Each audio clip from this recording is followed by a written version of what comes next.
हम खेद होवे ना मिठाई के फेरे में दे दी। छोटहन बची जे करा के स्वेद होवे ना मिठाई के फेरे में दे दी।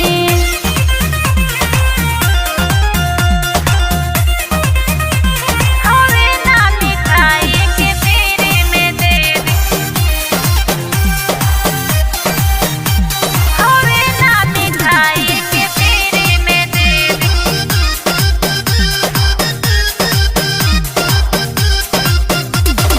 नया नया बात चढ़ल जवानी, सब लोग कहल चाहे माना मानी।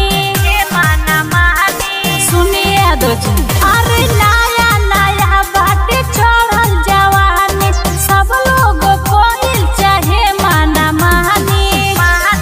केकरा के रोक केकरा के लेवे दी,